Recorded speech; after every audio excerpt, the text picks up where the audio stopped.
We mention their existence at this point, merely to call your attention to the fact that their power is entirely mental and operates along the lines of the higher mental transmutation under the Hermetic principle of mentalism. The universe is mental, the Kybalion. But students and Hermetists of lesser degree than masters, the initiates and teachers, are able to freely work along the mental plane in mental transmutation. In fact, all that we call psychic phenomenon, mental influence, mental science, new thought phenomenon, etc.,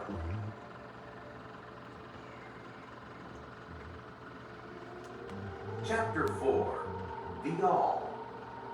Under and back of the universe of time, space, and change is ever to be found the substantial reality, the fundamental truth, the Kybalion. Substance means that which underlies all outward manifestations, the essence, the essential reality, the thing in itself, etc. Substantial means actually existing, being the essential element, being real, etc. Reality means the state of being real, true, enduring, valid, fixed, permanent, actual, etc. Under and behind all outward appearances or manifestations, there must always be a substantial reality. This is the law. Man, considering the universe, of which he is a unit, sees nothing but change in matter, forces, and mental states. He sees that nothing really is, but that everything is becoming and changing. Nothing stands still.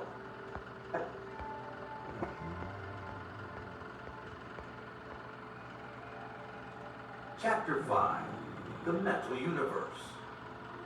The universe is mental, held in the mind of the All, the Kybalion. The All is spirit, but what is spirit? This question cannot be answered for the reason that its definition is practically that of the All, which cannot be explained or defined. Spirit is simply a name that men give to the highest conception of infinite living mind. It means the real essence.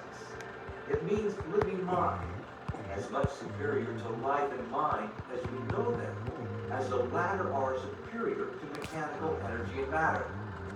Spirit transcends our understanding, and we use the term merely that we may think or speak of the All. For the purposes of thought and understanding, we are justified in thinking of the Spirit as infinite living mind, at the same time acknowledging that we cannot fully understand it. We must either do this or stop thinking of the matter at all. Let us now proceed to a consideration of the nature of the universe as a whole and in its parts. What is the universe? We have seen that there can be nothing outside of the All. Then is the universe the All? No, this cannot be, because the universe seems to be made up of many and is constantly changing. And in other ways, it does not measure up to the ideas that we are compelled to accept regarding the All, as stated in our last lesson. Then if the universe be not the All, then it must be nothing, such as the inevitable conclusion of the mind at first thought. But this will not satisfy the question, for we are sensible of the existence of the universe. Then if the universe is neither the All nor nothing, what can it be? Let us examine this question. If the universe exists at all, or seems to exist, it must proceed in some way from the All. It must be the creation of the All. But as something can never come from nothing, from what could the All have created?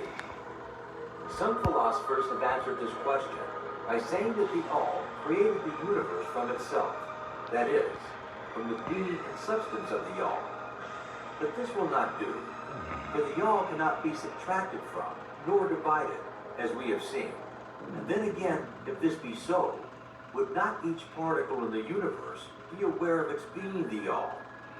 The All could not lose its knowledge of itself, nor actually become an atom, or blind force, or lowly living thing. Some men indeed, realizing that the All is indeed All, and also recognizing that they, the men existing, have jumped to the conclusion that they and the all were identical, and they have filled the air with shouts of, "I am God," to the amusement of the multitude and the sorrow of sages. The claim of the corpuscle that I am man would be modest in comparison. But what indeed is the universe, if it be not the all, not yet created by the all, having separated itself into fragments? What else can it be? Of what else can it be made? This is the great question. Let us examine it carefully. We find here that the principle of correspondence, see lesson 1, comes to our aid here. The old Hermetic axiom, as above, so below, may be pressed into service at this point. Let us endeavor to get a glimpse of the workings on higher planes by examining those on our own. The principle of correspondence must apply to this as well as to other problems. Let us see, on his own plane of being, how does man create? Well, first, he may create by making something out of outside materials. But this will not do, for there are no materials outside of the all with which it may create. Well then, secondly, man procreates or reproduces his kind by the process of begetting, which is self-multiplication, accomplished by transferring a portion of his substance to his offspring. But this will not do, because the all cannot transfer or subtract a portion of itself, nor can it reproduce or multiply itself. In the first place, there would be a taking away, and in the second case, a multiplication or addition to the all, both thoughts being an absurdity. Is there a third way in which man creates? Yes, there is. He creates mentally, and in so doing, he uses no outside materials, nor does he reproduce himself, and yet his spirit pervades the mental creation. Following the principle of correspondence, we are justified in considering that the all creates the universe mentally, in a manner akin to the process whereby man creates mental images. And here is where the report of reason tallies precisely with the report of the illumined, as shown by their teachings and writings. Such are the teachings of the wise men, such was the teaching of Hermes. The all can create in no other way except mentally, without either using material, and there is none to use, or else reproducing itself, which is also impossible. There is no escape from this conclusion of the reason, which, as we have said, agrees with the highest teachings of the illumined, just as you, student, may create a universe of your own in your mentality. So does the all create universes in its own mentality. But your universe is the mental creation of a finite mind, whereas that of the all is the creation of an infinite. The two are similar in kind, but infinitely different in degree.